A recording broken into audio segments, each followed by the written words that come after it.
She was moving as fast as she could with flip-flops and a toddler in her arms. All the phones are down. Jacqueline Russell, trying not to panic as she approached what was left of the elementary school that her 2 young children attend.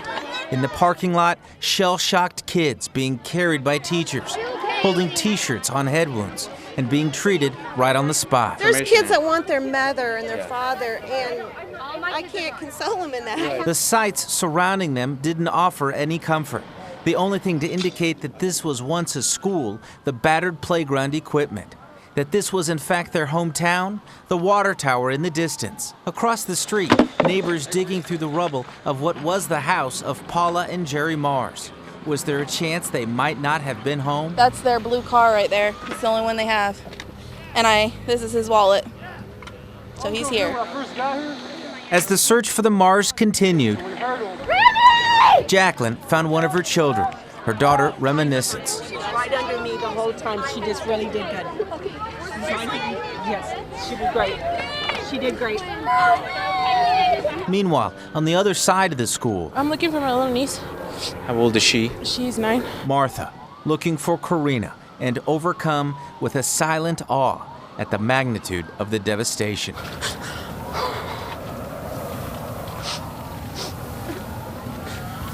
The area she's looking at is where rescue workers would be focusing for the next several hours, eventually roping the location off around twisted beams and splintered trees. Fortunately for Jacqueline, her nightmare would end with the discovery of her other child, relatively unharmed. He told me to put my hands on my head, and then the storm came, and then it tumbled on me, but I didn't get hurt that much. A momentary sigh of relief in a landscape of oblivion. I'm just worried about the kids that are still in there. Bert Mumolo, Tulsa's Channel 8.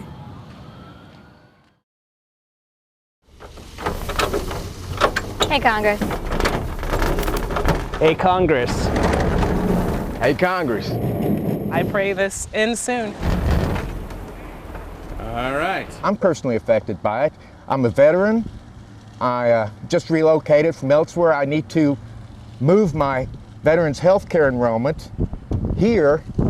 And as far as I know, I can't do that right now. I don't even know if it's really if there was a point to the shutdown. Hey, Congress. Sad, sad day in America when our elected officials are playing games and playing politics with the very people that sent them to office. Wake up, Congress. We got another thing coming up, the debt ceiling, and I got the feeling that there will be a big squabble about that as well. Hey, Congress. I think my thoughts on the shutdown are best reflected by what my kindergarten teacher taught me, which was play nice with the other kids. It would be nice for people to be able to go back to work and for friends and family that I know of to be able to get their jobs back. It's like 800,000 people without jobs now, and that's people with families, friends, bills they have to pay. I watched my dad work for the same company for 30 years. And looking at our country now, I don't think that's something that my generation or her generation is even going to have the options of. Hey, Congress, let's get serious. You can't negotiate with a gun to your head. And that's what effectively the Tea Party caucus in the House is doing, putting a gun to our heads economically. We got government employees who are either A, not getting paid, or B, getting their pays delayed. Let's put these people back to work. Let's go ahead and increase the limit on the debt ceiling. And let's get Congress moving again, and let's get this country moving again. Sincerely. Sincerely. Sincerely. Roxanne Baker. Austin O'Neill. Jack Henderson. Sincerely, the Palmers.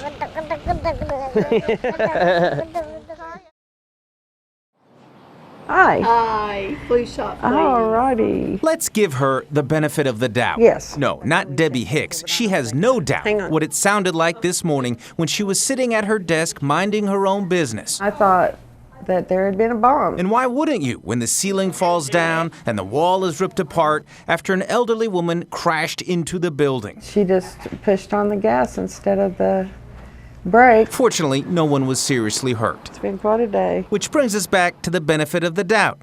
Maybe the lady was simply preoccupied with what type of flu shot to get. Up until now, it's always been 3 strains. She's talking about the vaccine, which normally protects you against 3 different types of flu, 3 strains. But this year, if you want, you can get a 4-strain vaccine. The advantages are there's one additional strain that you will be immunized against. Disadvantages are price and availability. CVS said they didn't have the 4 strain but had the 3 for $31.99. Target had the 4 strain but charged $7 more. Walgreens said they had both strains for the same price, and the VNA has the 3 strain for $30 and the 4 strain for $40, all of which is a lot to keep straight. I really did think a bomb went off. So maybe, just maybe, that's what the lady who nearly turned the front wall into a drive-thru had on her mind. And in true professional form, the good folks at the VNA made sure she was all right, then got her vaccinated. She got her flu shot and she went home. Because that's just how they roll. Hopefully not through the front. At the VNA. I don't think we even missed a beat. Burt Mumolo, Tulsa's Channel 8. He's on the run. A pit bull putting the pedal to the metal, avoiding Eric Downing like the plague, prompting him to pull out the tranquilizer gun, wait for the perfect moment, and got it. Within minutes, Mr. Roadrunner has drifted off to Happy Land and is safely taken into custody. One more pooch added to the ever-growing guest list at the shelter. We took in 11,570 animals last year. A staggering figure that keeps animal control officers constantly on the move. I get a call after call after call. Come here, buddy. And most of them, by the way, are not taken down with a tranquilizer. In fact, Eric could be described as downright polite. It's okay. It's okay. Calmly comforting the animals. It's okay. Let's walk. And usually switching out the pole for a leash once the dog has chilled out. And Eric, of course, is just one of several animal control officers, all of whom are busy all day long, especially during the summer. June is usually our high month, and we'll be looking at 60 to 70 a day. Which raises the question, where are all these animals coming from? There are definitely hot spots. The primary hot spot? From 11th Street to the North City limit, and from the city line on the west over to the airport. The quality of fencing is a huge indicator and predictor of where our animals come from. Like this fence, for instance, where Mr. Escape from Alcatraz was sneaking back in after being busted by Eric, while his accomplice was still on the lam. If I could ask you to come out here and get the white one, okay? And make sure he doesn't get out. And while he's here, Eric notices another cause for the crazy number of animals in T-Town. Owners who don't get their pets fixed. Being unsterilized, if there's another dog in the neighborhood that ain't, you're gonna populate the, I know. Okay? Each pickup location is documented, giving the shelter information on where to get out the fix message. And look at targeted spay-neuter efforts to try and reduce our intake from those areas. Because for as much heart as Eric displays when he's trying to get a stray off the street, is just as much heartache for what happens to a lot of them. Last year, we euthanized 7,208 animals. 7,000 lives cut short, even with a concerted effort to give each new animal as much of a chance as they can. Yeah, she's a good girl. She was just laying on my porch. Right there, baby. Burt Mumolo. There. Tulsa's Channel 8. I feel like somebody happy. Yeah. The corner office on the top floor is always prime real estate, but the 6th floor view of the building near 51st and Harvard was ridiculous. Windows blown out, but the books on the shelves still neatly in place. About a half a mile away, a large chunk of pine tree was resting gently on someone's roof. And at 29th and Harvard, the NOSAC crew was continuing their very long day. Well, the phone's ringing off the hook. It's been ringing since last night at 12:30. John, you on? Top priority jobs? Trees that are either inside homes or ones like this, which have fallen onto homes. And then a 20 back here, just so it'll go, so it'll float out. Getting it to float out requires a ballet of saws and perfectly placed straps, until finally the entire tree, now hoisted high above the home, suddenly resembles a harmless crown of broccoli. All in a long day's work for Joseph Nosak. I've been on that crane frying. I'm getting a tan. Meanwhile, Bonnie Bilby has been coping without power over in West Tulsa. Well, I've been outside most of the day because there was a breeze. Calm, cooling breeze. Nothing at all like last night. I heard that noise and I thought, oh my gosh, sounded like a tornado to me. It was terrible noise. And some of the damage looked like something a tornado might do. The neighbor's trampoline from down the block, now an improvised sunscreen hanging high above. And Mrs. Bilby's neighbor, J.D.? I actually woke up right before it happened. His family and the dogs, Jellybean and Terabyte, heard an awful noise of their own. I heard this terrible crash. The carport, anchored in place for the past 10 years, is now a giant metal skirt for the tree out back. How to get it down? We're still planning on that one. We're still planning on exactly what. The calm after the storm.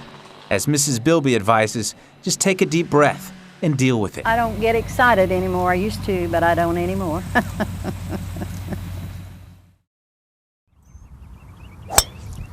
What do you do when your golf clubs are suddenly missing? That's the position John Laws found himself in when his clubs disappeared from the back of his car. When he got on Facebook to vent about it, his sister replied, "Make sure to check Craigslist. It's happened to my friends numerous times, and they usually got their stuff back." And lo and behold, there they were, laid out on a sand-trapped colored carpet. At first, he thought maybe he'd confront the thieves himself, but then figured they had no problem robbing your car. Who's to say they won't do the same thing right to your face? So we called TPD instead. We arranged a meeting with the person posting it. But just because they recovered the clubs didn't mean John had proved they were his. Which leads us to a familiar refrain cops often give when it comes to identifying your property. Mark it somehow, some way to where you can say, I know there's a mark in this specific place and that nobody else would really know about. I didn't put any specific markings on them deliberately. Or did he? See, John isn't the best golfer in the world. And sometimes One of my drives that don't go the right way, he goes a little crazy. And there it was, like the perfect drive down the fairway. Exhibit A. Right there. The That's dent. me of all people. A mark of frustration that led to salvation. Whether it's an accidental marking, whatever, anything that helps us say, yes, that makes sense, that's yours. Quiet, please. For John Laws, I'm Burt Mumolo, Tulsa's Channel 8. Okay. It's one thing to look at the damage a tornado can cause after the fact. It's another thing altogether to watch it happen 50 feet away. It was probably the scariest thing I've ever been through. Alan Black, along with 6 other people and 4 dogs, packed themselves into this shelter and witnessed fury. When the tornado hit, the door flew open and we actually saw my brother-in-law's house fly off the foundation. We saw it go over us. Gina and her husband had also raced down to that same shelter. All I could do was pick up my dogs and go. It was scary. It was very scary. But they weren't able to take all of their pets. Shelters, after all, are small.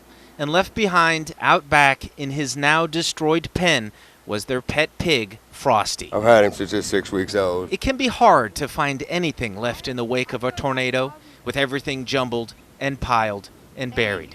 But fortunately, Frosty kind of stands out. Pigs are tough, and they're smart too. That helps. At 500 pounds, he's well known in these parts, and now he's a bit of a legend. Yeah, he walks on a leash, but yeah, he was up on the roof. Evidently, he was thrown down. He was limping on his back left leg when I got him last night. It can be tough to find the silver lining in a disaster. But apparently, there's nothing tougher than a quarter-ton pig named Frosty. We need a little laughter sometimes, I think. Frosty, I'm glad you're all right. Burt Mumolo, Tulsa's Channel 8.